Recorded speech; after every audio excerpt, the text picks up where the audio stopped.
সাইডে চলে গেলি বলে মাইকটা বুঝতে হবে দেখো এই মাঝখানে থাকবে কিনা এই পাশে দাও না ঠিক আছে সব বুঝিস দেখা গেল একদম প্রথম প্রশ্ন সেটা হচ্ছে শুরু করছি আমি আগে সব প্রশ্ন করে নিচ্ছি আপনি বলুন আমি বলে দিচ্ছি। জয় জগন্নাথ। গতকাল দীঘায় জগন্নাথ মন্দির উদ্বোধন হয়েছে, আমরাও তার দর্শনের সুযোগ পেয়েছি। এই ঘটনাকে নিয়ে বহু রকম তর্ক বিতর্ক শুরু হয়ে গেছে। ভগবানকে তর্কের উপরেই রাখা উচিত, কিন্তু অভ্যাসবশত অনেকে বিতর্ক শুরু করেছেন এবং মজার ব্যাপার, আমি কেন ভগবানের কাছে এসেছি তাতে অনেকের কষ্ট হয়েছে। আমি ছোটবেলা থেকে ভগবানের মন্দিরে যাই, আমি দেখি না কে মন্দির তৈরি করেছে, আমি ভগবানকেই দেখি। আর এটা আমরা জানি যে মন্দির যেই তৈরি করুক ভগবান সবার হয়। কালীঘাটের মন্দির তৈরি করেছে কেউ জানে না, বা তারকেশ্বরের মন্দির কে তৈরি করেছে আমরা জানি না, কিন্তু ভগবানকে দর্শন করতে যাই তখন ভুলে যায়। রাম মন্দির কে তৈরি করেছে সেটাও লোকে ভুলে যাবে, কিন্তু রামকে মনে রাখবে। আমি এসেছি, পশ্চিমবাংলায় সবকিছু তো রাজনীতি হয়, হয়েওছে, কিন্তু আমার খুব মজা লাগছে। আমার পার্টির কিছু লোক খুব কষ্ট পেয়েছে, যে পার্টির কর্মীরা কষ্ট পেয়েছেন, হতাশায় ভুগছেন, কেউ কেউ ভাবছে সুসাইড করবে কিনা। আমি বলছি বিজেপি করতে গেলে হতাশায় ভুগবেন না, চোখের জল ফেলবেন না, কারণ আমরা পার্টি দাঁড় করিয়েছি রক্ত দিয়ে আর ঘাম দিয়ে। যেন বিজেপির কর্মীরা পেছনে তাকায় না, ভয় পায় না, সন্দেহ করে না। যতদিন আমার মনের মধ্যে, আমাদের কর্মীদের মধ্যে সন্দেহ ছিল না, বিভেদ ছিল না, পার্টি এগিয়েছে। যেদিন থেকে এই ধরনের অপসংস্কৃতি ঢুকেছে তখন থেকে পার্টি পিছোচ্ছে। দিলীপ ঘোষ 42 বছর ধরে ঘরবাড়ি ছেড়ে সমাজের কাজ করছে, 10 বছর রাজনীতি করছে। দিলীপ ঘোষের দিকে আঙুল তোলার হিম্মত কারণে না পক্ষে না বিপক্ষে, যে কোনো ধরনের আমি চ্যালেঞ্জ করছি। যাদেরকে আমি নিয়ে এসে নেতা বানিয়েছি, যারা বিজেপি দেশে করে খাচ্ছে, তাদেরই বেশি পেট ব্যথা হচ্ছে। যাদেরকে আমি নিয়ে এসে নেতা করেছি তারা খুব চিন্তিত ভবিষ্যৎ নিয়ে। পার্টির উপরে ভরসা রাখুন, চিন্তা করার কোনো দরকার নেই।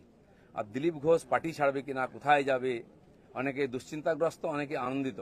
দুশ্চিন্তা করার দরকার নেই, আনন্দিত হওয়ার দরকার নেই। দিলীপ ঘোষ দরকার হলে রাজনীতি ছাড়বে, কিন্তু পার্টি ছাড়বে না, বিজেপি ছাড়বে না, এটা পরিষ্কার বলে দিচ্ছি। কিছু লোক হয়তো চাইছেন আমি পার্টি ছাড়লে জায়গাটা খালি হবে, সুবিধা হবে, সেটা হওয়ার চান্স নেই। কারণ আমাদের কাছে মিশন, পশ্চিমবাংলায় যতদিন না রাজনৈতিক পরিবর্তন হচ্ছে লড়াই চলবে।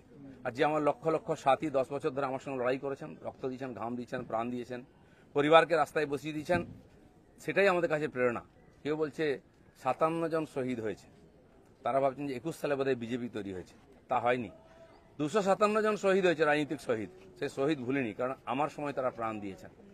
তার ফলে 77 সিট জিতেছিলাম। আজকে 1 ডজন এমএলএ আমাদের ছেড়ে চলে গেছে, এমপি চলে যাচ্ছে, পঞ্চায়েত, জেলা পরিষদ, সমিতি চলে যাচ্ছে। কিন্তু আমি বলছি আমাদের বিচারধারা, আমাদের রাস্তা ঠিক আছে, ঘাবড়াবেন না, ভয় পাবেন না। বিজেপি ভয় পায় না বলে ভারতবর্ষে পরিবর্তন করতে পেরেছে।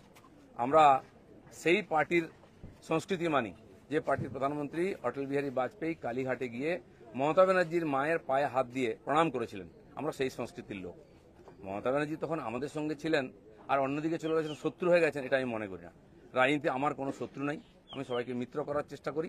আর মিত্র করেছে বলে ভারতীয় জনতা পার্টি এত বড় হয়েছে। অন্য পার্টির বহু নেতা এসে পার্টিতে নেতৃত্ব করছেন।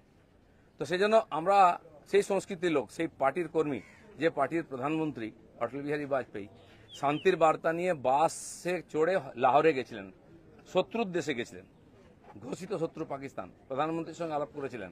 ফিরে আসার পরে পাকিস্তান আক্রমণ করেছিল, কার্গিল যুদ্ধ হয়েছিল, অটল বিহারীর হাত কাঁপেনি, মিরাজ পাঠিয়ে দিয়ে, সেনা পাঠিয়ে দিয়ে সমস্ত বাংকার গুঁড়িয়ে দিয়েছিলেন। আমরা সেই সংস্কৃতি, এটা ভারতের সংস্কৃতি, এটা বিজেপি সংস্কৃতি। আমার প্রধানমন্ত্রী নরেন্দ্র মোদী, তিনি নওয়াজ শরীফের বাড়িতে বিয়েতে নেমন্ত্রণ রক্ষা করতে গেছিলেন, কোনো প্রোটোকল মানেননি, আশীর্বাদ করেছিলেন মেয়েকে।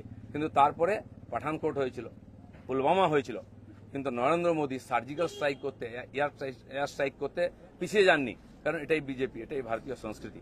সেজন্য আমরা যেন আমাদের পরিচিতি না ভুলে যাই। আমার পাড়ায় বিয়ে হচ্ছে টিএমসি নেতার বাড়িতে, সে টিএমসি করে বলে তার বাড়িতে আমি বিয়েতে যাব না। এই ধরনের জঘন্য নিম্ন রুচির রাজনীতি দিলীপ ঘোষ করে না, করবেও না, এটা আমি ঘৃণা করি। আমার বাড়ির জামাই যদি অন্য পার্টি করে, সেই মেয়ের বাড়ি আমি যাব না, এই রাজনীতি দিলীপ ঘোষ করে না, করবে না। যারা করতে চাইছে এটাকে, বিজেপিকে এই অপসংস্কৃতি আনতে চাইছে, তারা বিজেপি জানে না, তারা বিজেপি জানে না, তারা দিলীপ ঘোষকে চেনে না, এর পিছনে কত ত্যাগ তপস্যা আছে জানে না। যারা 21 সালে এসছে, 20 সালে বিজেপিতে এসছে না, তারা বিজেপি বুঝতে পারবে না। কেউ কেউ আরএসএস দেখাচ্ছে, কেউ কেউ হিন্দুত্ব বোঝাচ্ছে। দিলীপ ঘোষকে হিন্দুত্ব বোঝাবেন না। আমার কাটলে গায়ে হিন্দুর রক্ত বেরোবে, বিজেপির রক্ত বেরোবে। বাকিদের গায়ে কি রক্ত আছে আমি জানি না, কারণ বহু জায়গায় ঘুরে এসছেন তারা। কে বড় বড় কথা কারা বলছে? যারা মমতা ব্যানার্জির আঁচলের তলায় থেকে নেতা হয়েছে। আরো বড় বড় কথা বলছে অনেকে, চরিত্রের কথা বলছে, যারা কালীঘাটের উচ্ছিষ্ট খেয়ে জীবন কাটিয়েছে, আজকে বিজেপির উচ্ছিষ্ট খেয়ে বেঁচে আছে, তারা দিলীপ ঘোষকে ক্যারেক্টার সার্টিফিকেট দিচ্ছে। যারা 4টে বিয়ে করে, 14টা গার্লফ্রেন্ড রাখে, রাত্রের জীবন একরকম, দিনের জীবন একরকম, তারা দিলীপ ঘোষকে ত্যাগী ভোগী বলছে। আহাম্মক।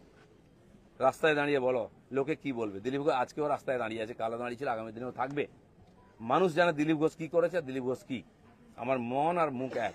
আমি পর্দার আড়ালে কথা বলি না, কোন নেতার সঙ্গে বন্ধ ঘরে মিশি না, আমি সে যেই নেতা হোক। আমি চৌরাস্তায় দাঁড়িয়ে কথা বলি, ক্যামেরার সামনে কথা বলি। এটা দিলীপ ঘোষ। তাতে যদি কারো কষ্ট আমার কিছু করার নেই। দিলীপ ঘোষের মিশন ঠিক আছে, দিলীপ ঘোষ পাল্টাবে না, তার নীতি পাল্টাবে না। দিলীপ ঘোষ বাংলায় পাল্টাতে এসছে, অর্ধেকটা হয়ে গেছে। যারা কোনোদিন পার্টির জন্য কন্ট্রিবিউশন করেননি তারা বুঝবেন না বিজেপি কি, দিলীপ ঘোষ কি। সেই জন্য কষ্ট পাওয়ার কোনো কারণ নেই। দিলীপ ঘোষ আছে, দিলীপ ঘোষ থাকবে যতদিন পার্টির প্রয়োজন হবে।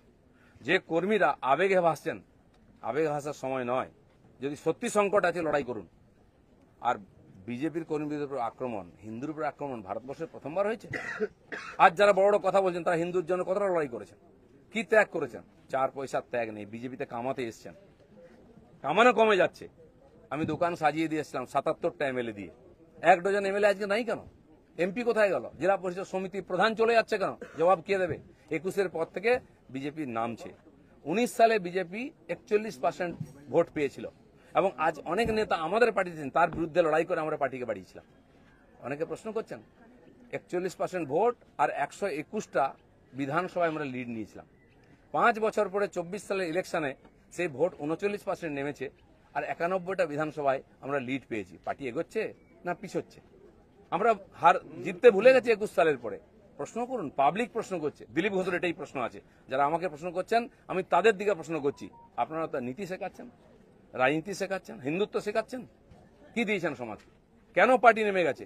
250 লোকের প্রাণের বিনিময়ে যে পার্টি দাঁড় করিয়েছিলাম, সে পার্টি কোথায় আজকে? কেন হারছি আমরা? কেন লোকে ছিচিৎকার করছে?